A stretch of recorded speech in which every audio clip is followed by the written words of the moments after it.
Shalom anak muda, luar biasa sekali dan puji Tuhan sekali saat ini kita dapat bertemu lagi. Dan bagaimana kabarnya teman-teman?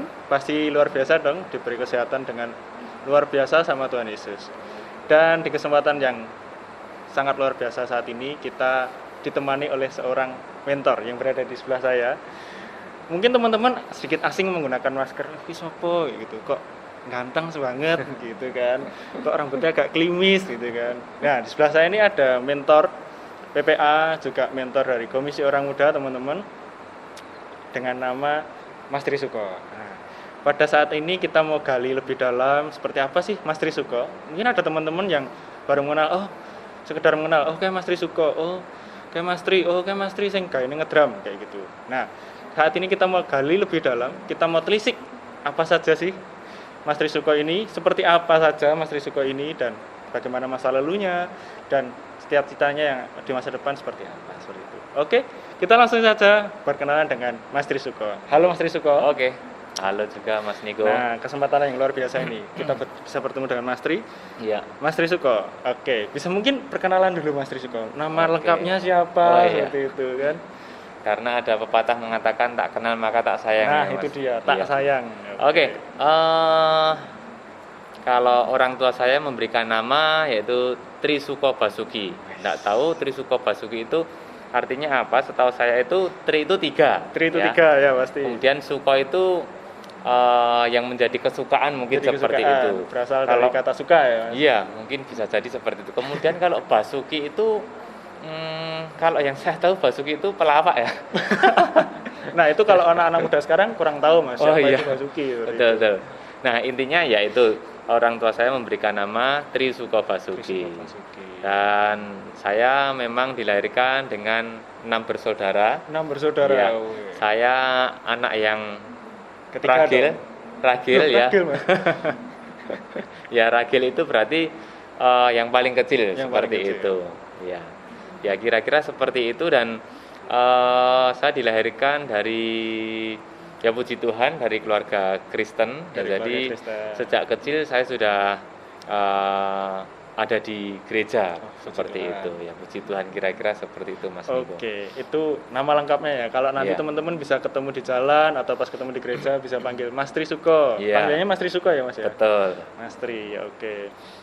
Nah itu tadi nama lengkapnya Mas Trisuko dan dari keluarga Kristen.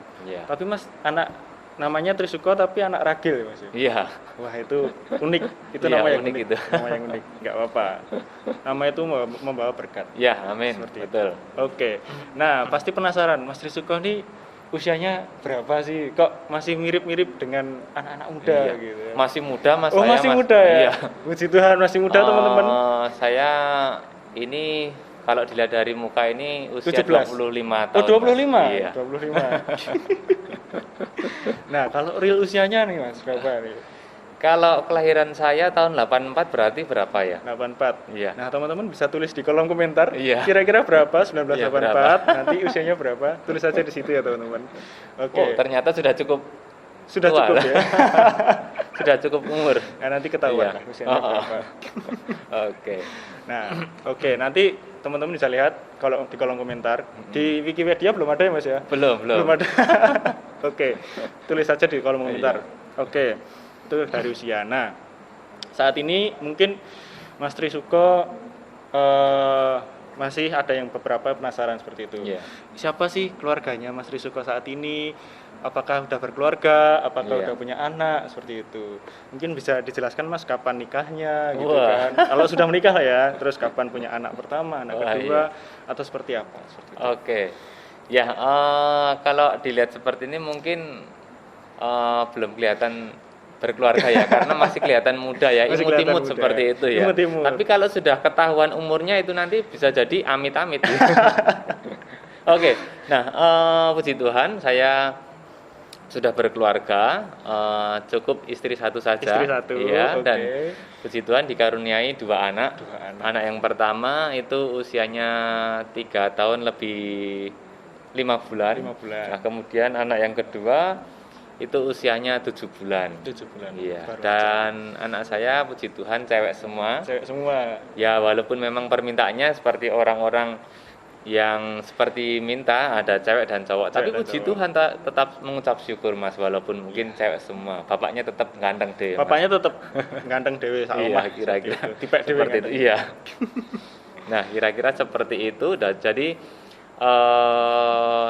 saya sudah berkepala 4. Berkepala 4. Iya. Oke. Tapi masih kelihatan muda ini. Itu cuplikannya teman-teman. Iya. Kepala 4. Oh, kepala 4. Nanti bisa lengkapnya di kolom komentar ya Mas. Iya, betul. Oke. Nah, itu kan dari masa sekarang nih, udah update kita sekarang. Jadi namanya Mas Trisuko Basuki, istrinya 1. Nah, istrinya tadi belum disebutkan namanya. Oh gitu.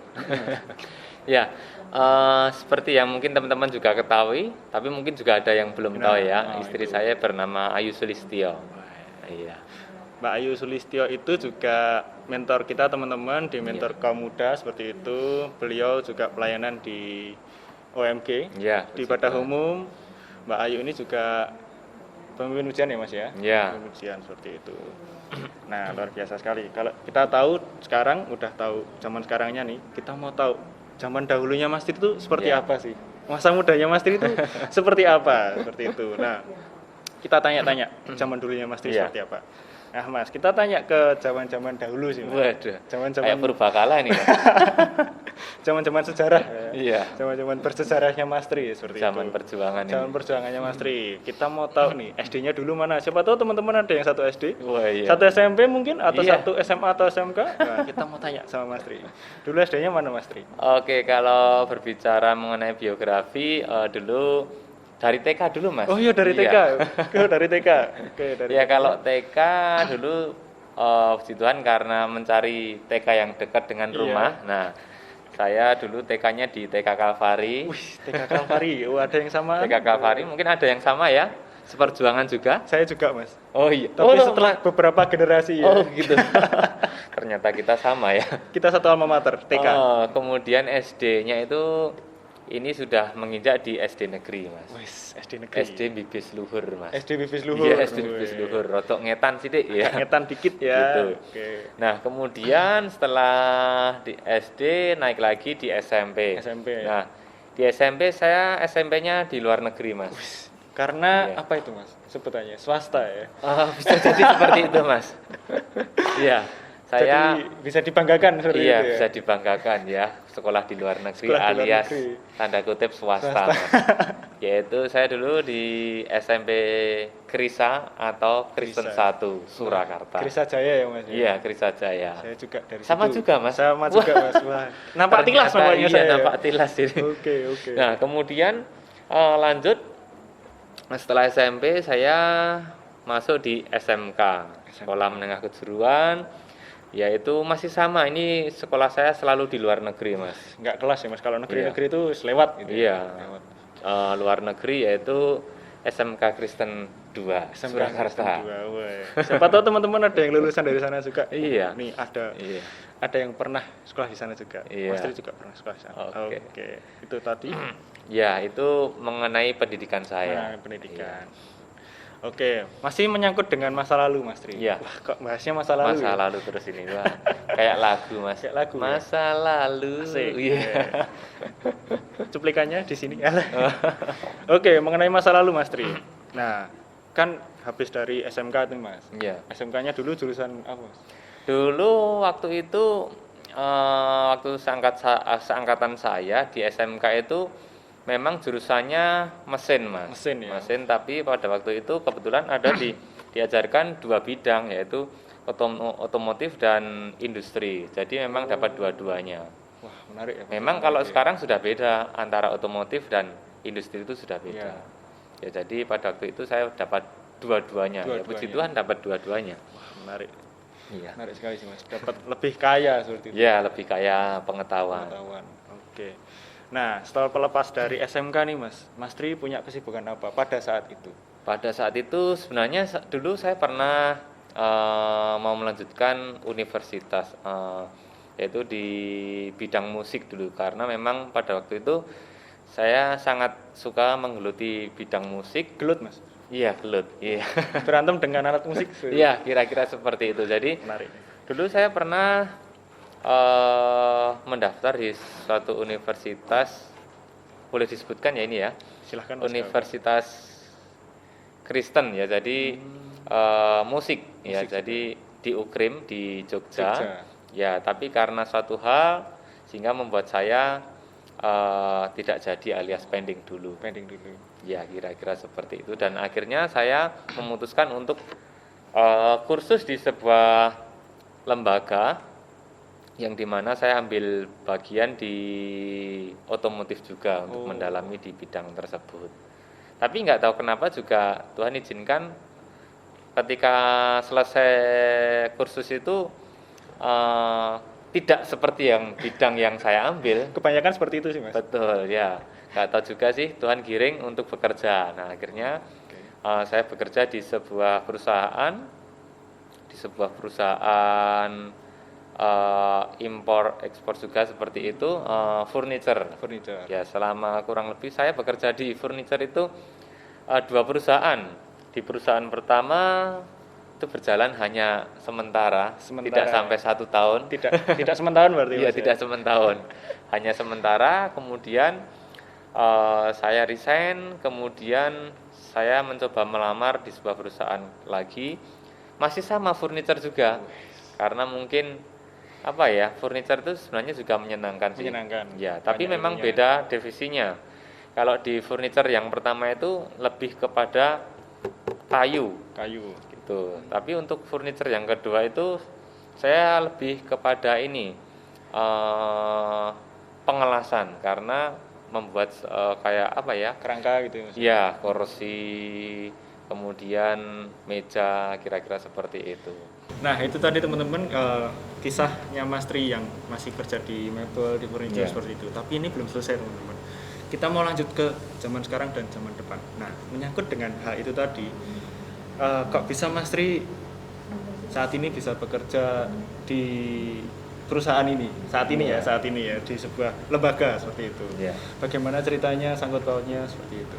Ya, sebenarnya kalau diceritakan panjang sekali. Durasinya nanti nggak cukup. Iya, nggak cukup. Tapi ya puji Tuhan. Jadi ceritanya seperti ini ya.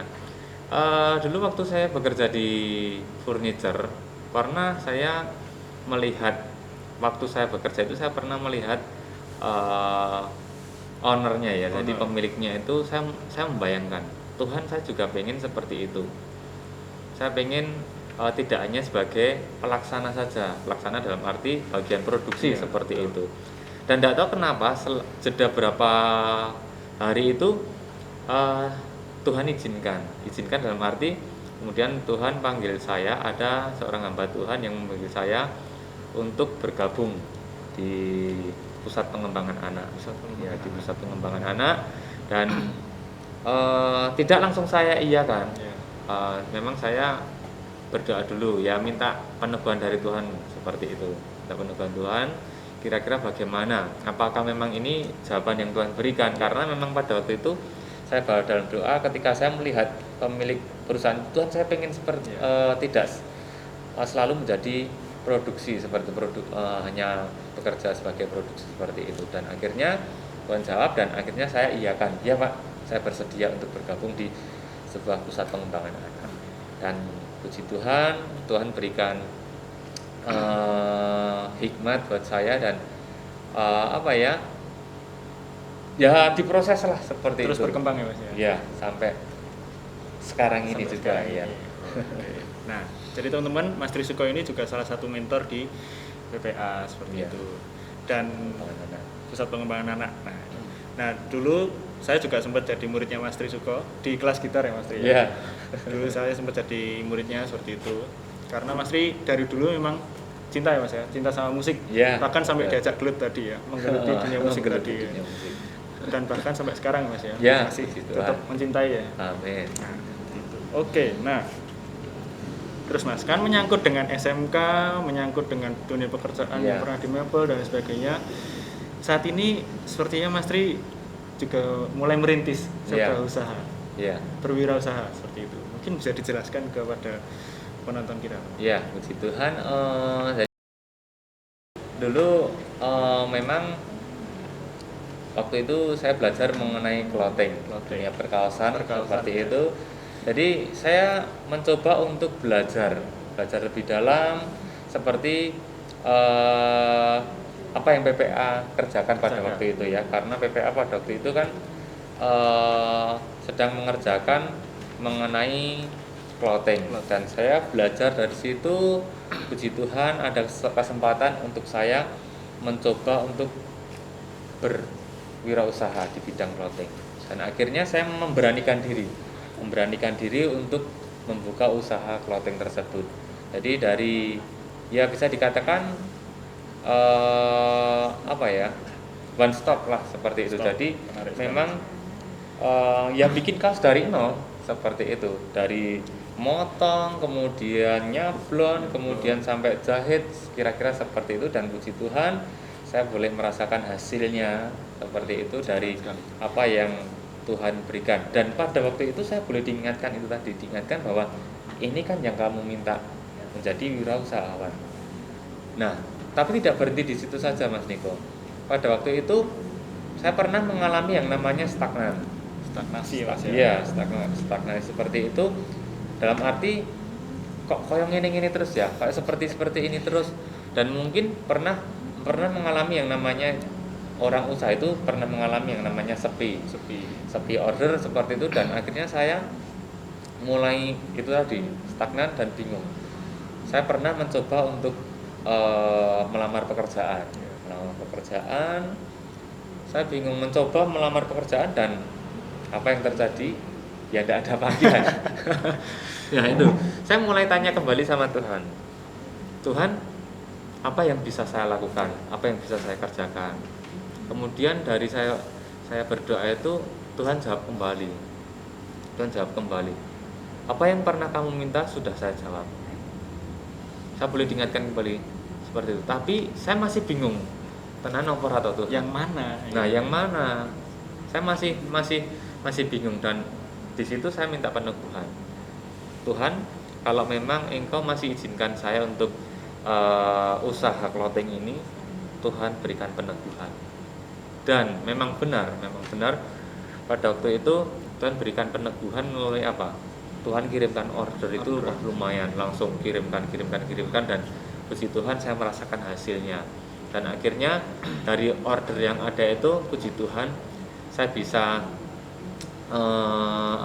bisa dikatakan memperbaiki rumah yang pada waktu itu ketika saya setelah nikah itu membeli rumah dan memang masih original. Nah, puji Tuhan dengan hasil yang boleh saya terima dari order clothing itu tadi bisa untuk paling tidak merenovasi atau menambah bangunan di belakang rumah divariasi lah seperti itu. Nah, itu dari usaha yang pertama Mas Niko. Nah, kemudian tidak berhenti di situ saja. Saya mulai belajar satu pekerjaan kembali, yaitu seperti apa yang pernah saya terima di waktu sekolah di SMK, yaitu di bidang las, Mas. Di bidang las. Nah, dari situ saya belajar dari salah satu orang yang itu bisa dikatakan ahlinya ahli di bidang las. Dan akhirnya saya belajar. Setelah belajar saya memberanikan diri, sampai di rumah saya pinjam alatnya PPA alatnya PPA saya pinjam. Kemudian saya mencoba mosok gawean koyo ngene ra iso, ketok moto mosok ra iso. Nah, akhirnya saya memberanikan diri. Pertama itu membuat pintu, Mas. Membuat pintu yo sak dadine dan puji Tuhan bisa jadi. Akhirnya mengembangkan lagi membuat rak. Nah, singkat cerita intinya saya menggeluti juga di bidang las. Ya, kalau pertama tadi kan clothing. Kemudian saya mengembangkan sayap saya yaitu perbengkelan yaitu bengkel las seperti itu. Dan akhirnya sampai saat ini puji Tuhan saya juga terjun di perbengkelan yaitu bengkel las. Dan puji Tuhan izinkan di masa pandemi ini justru Tuhan itu kirimkan berkat yang luar biasa. Tuhan berikan order yaitu mengenai perbengkelan las itu puji Tuhan sekali. Ada terus dari waktu awal pandemi sampai hari ini. Nggak tahu. Nah, dari situ saya semakin yakin bahwa Tuhan berikan peneguhan, ini loh apa yang kamu minta. Ini panggilan saya. Seperti itu. Jadi memang selain saya berpelayanan di pusat pengembangan anak dan juga organisasi musik gereja, puji Tuhan, Tuhan izinkan untuk saya boleh mengelola satu usaha yaitu clothing dan bengkel las. Kira-kira seperti itu, Mas Niko. Nah, itu tadi teman-teman ceritanya dari Mas Tri dan sekedar mereview sedikit Mas Tri, perjalanan hidup Mas Tri seperti itu. Dan kita mau tanya sih teman-teman, untuk cita-citanya ke depan Mas Tri itu seperti apa, dan harapan yang terbesar dari Mas Tri itu seperti apa. Dan yang terakhir adalah kita minta Mas Tri buat kita mengasih peneguhan untuk kita yang mungkin masih cari pekerjaan atau masih bingung kita mau kerja atau kuliah seperti itu. Ya. Jadi dari Mas Tri, berbicara mengenai tujuan hidup ya bisa dikatakan tujuan seperti hidup. Itu ya. Tujuan hidup saya seperti ini. Memang sesuai dengan kerinduan saya menjadi entrepreneur yang berhati hamba. Dalam arti yang namanya berhati hamba itu ya biasanya kan kadang ketika punya usaha kan di PDW. Yeah. Kelebihan kita PDW. Nah, tapi saya berusaha untuk berbagi dalam arti ketika ada orang yang mau belajar, ayo belajar bersama. Nah, saya ajari ya semampu saya lah seperti itu. Jadi ketika ada mungkin teman-teman yang mau belajar bersama bergabung, tidak apa-apa. Nah, saya sangat senang sekali untuk bisa berbagi dengan teman-teman. Peluang yang besar ya Mas? Ya, peluang yang besar. Nah, jadi usaha ini memang harus kita berusaha untuk jemput bola teman-teman. Jadi jangan sampai kita menunggu bola. Kalau menunggu bola pasti akan diambil alih orang lain. Oleh sebab itu ketika teman-teman punya potensi dan ada kemauan. Ya, ada kemauan dan Tuhan pun pasti berikan satu talenta pada kita masing-masing ya. Nah, mari kembangkan, gali terus potensi teman-teman. Nah, jadi berbicara mengenai tipsnya ketika kita punya mimpi. Nah, jadi hanya jangan di angan-angan saja. Ketika sudah punya mimpi, ketika kita sudah punya rencana, ayo kerjakan, realisasikan seperti itu. Karena ketika itu hanya menjadi angan-angan, pasti itu hanya menjadi angan-angan saja. Jadi ketika kita sudah punya rencana, segera kerjakan.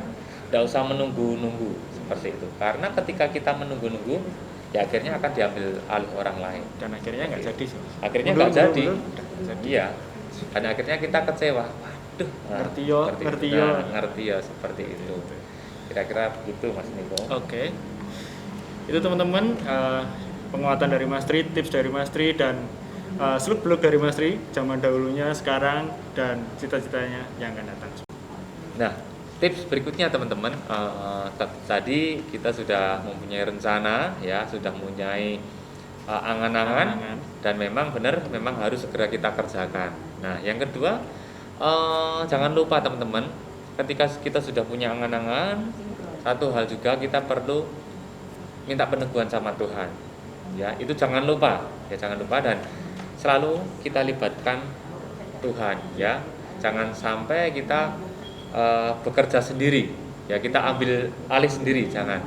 Selalu libatkan Tuhan. Karena apa? Kalau memang itu Tuhan izinkan, pasti Tuhan akan berikan kepada kita. Nah, itu hal yang terbaik Mas. Jadi tipsnya kira-kira seperti itu. Luar biasa sekali teman-teman. Nah, dapat kita simpulkan teman-teman dari cerita Mas Tri dari awal tadi kita dengarkan, kita simak, dan untuk menuju karirnya ini tadi ya Mas ya, mulai dari nol, kita dapat simpulkan bahwa kalau ada kemauan pasti ada jalan. Seperti itu. Jadi ada kemauan, ada angan-angan, pasti ada jalan, dan segera laksanakan. Tapi tetap tidak dengan meninggalkan Tuhan. Ya, selalu libatkan Tuhan. Minta peneguhan dari Tuhan. Ya, seperti itu ya Mas. Betul. Oke. Waktu yang luar biasa sekali Mas Tri. Ya. Dan saat ini teman-teman kita sudah selesai berbincang dengan Mas Tri yang sangat luar biasa ini. Ya. Kiranya dari cerita Mas Tri dapat menjadi berkat buat teman-teman, dan kita bertemu lagi di kesempatan yang akan datang. Tetap semangat, ya. Tetap jaga kesehatan. Iya. Tuhan Yesus memberkati. Dadah.